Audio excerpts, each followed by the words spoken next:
Pemirsa, Ketua Lembaga Perlindungan Anak Indonesia (LPAI) Seto Mulyadi menjenguk anak korban dirantai orang tuanya di RSUD Kota Bekasi. Kak Seto menilai anak yang menjadi korban kekerasan ini merupakan anak yang cerdas serta cukup komunikatif. Kak Seto juga mengapresiasi warga yang cepat melaporkan kejadian kekerasan terhadap anak ke polisi. Sementara itu kondisi R kini mulai membaik. Pihak rumah sakit menurunkan 3 tim dokter untuk mengobservasi kondisi terkini korban.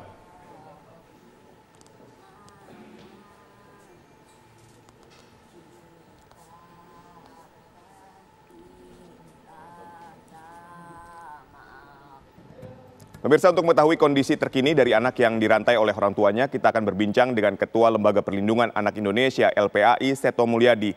Selamat sore, Kak Seto. Ya, selamat sore Mas Aditya. Baik, Kak Seto, Salam bagaimana? sehat. Salam sehat juga, Kak Seto. Kak Seto, bagaimana dengan kondisi R saat ini?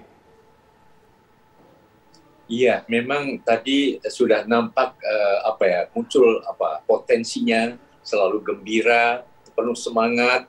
Kemudian juga tampaknya menunjukkan sebetulnya anak yang cukup cerdas dan cukup kreatif juga. Artinya cerdas itu dilihat dari kemampuan untuk berkomunikasi, kemampuan mengingat, ya begitu beberapa datang dia ingat ini Pak siapa, ini Ibu siapa dan sebagainya. Dan kemudian juga berani menampilkan berbagai pengalaman yang penuh dengan penderitaan itu dalam bentuk lagu. Dia nyanyikan mengenai ayahnya dan sebagainya, tapi dengan cara menyanyi seperti yang tampak dalam gambar ini. Baik. Jadi kami melihat sebetulnya anak ini anak yang penuh potensi, tapi sayang sekali mungkin karena tampak juga kurang gizi, kurang mendapatkan perawatan juga karena kurus sekali tulang-tulangnya, dan kemudian juga kurang stimulasi mental, jadi sehingga mungkin tampak seperti mengalami sedikit keterbelakangan begitu. Ini memang harus diperiksa secara lebih mendalam, dan ini sudah dilakukan oleh RSUD di Kota Bekasi tadi, sehingga kami sangat apresiasi juga terhadap semua petugas rumah sakit begitu. Baik, Kak Seto, berapa lama anak R ini dirantai oleh orang tuanya? Ya, memang tadi tidak terungkap cukup lama ya. Artinya dia juga merasa bukan hanya dirantai, tapi juga dipukul, ditendang dan sebagainya ya. Nah ini saya sebetulnya sangat ingin juga menemui pelaku, sehingga saya juga bisa menggali lebih dalam sebenarnya apa motivasi melakukan penelantaran, kekerasan dan sebagainya. Begitu. Baik, kedepannya apa yang akan dilakukan oleh LPAI terhadap anak R ini, Kak Seto?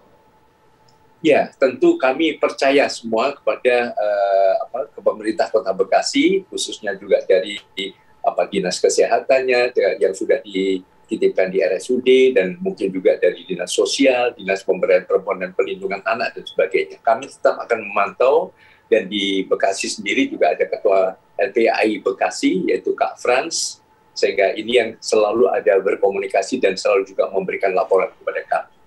Begitu, Kak Aditya. Baik, Kak Seto, apakah Anda juga sempat menanyakan apa sih yang menyebabkan anak R ini dirantai dan sampai kekurangan gizi melihat kondisinya?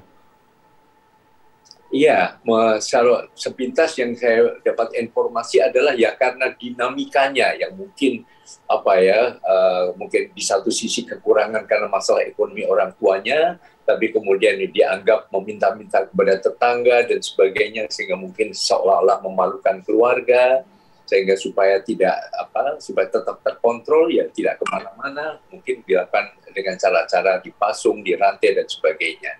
Maka setelah ini pun kami akan lebih memperdalam masalah ini, langsung menemui pelaku sendiri kalau diizinkan oleh Bapak Kapolres, begitu.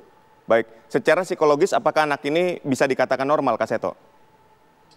Ya, saat ini memang tampak tidak ya. Kemampuan komunikasinya juga masih terbata-bata, penguasaan kata-katanya, bahasanya juga kurang jelas, tapi dari potensi yang menunjukkan sangat komunikatif, kemudian juga daya ingatnya, mengingat beberapa orang-orang yang sudah pernah dikenalnya, dan seterusnya, saya melihat sebetulnya anak ini cukup memiliki tingkat kecerdasan yang lumayan, tapi itu tadi karena kondisi yang cukup lama, mungkin ya cukup lama sebagai anak-anak yang tadi kurang gizinya, kurang gizi mentalnya, kurang ada unsur pendidikan yang diberikan dan sebagainya, maka nampak seperti mengalami keterbelakangan begitu. Baik, langkah psikologis yang bisa dilakukan terhadap anak RI ini seperti apa, Kak Seto?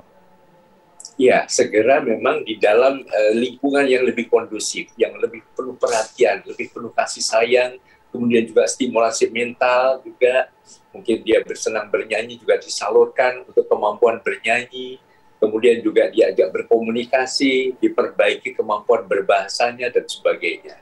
Artinya kami akan terus bekerja sama dengan pihak Dinas Kesehatan, Dinas Perlindungan Anak juga, dan juga Dinas Sosial dari Kota Bekasi. Baik. Mas Aditya. Terima kasih Kak Seto Mulyadi telah menginformasikan kepada kami, dan tentu kita akan menunggu bagaimana penanganan yang lebih baik terhadap anak RI yang dirantai oleh orang tuanya ini. Dan pemirsa, terima kasih Mas Aditya. Informasi hukum dan kriminal masih akan kami hadirkan usai jeda. Tetaplah bersama kami.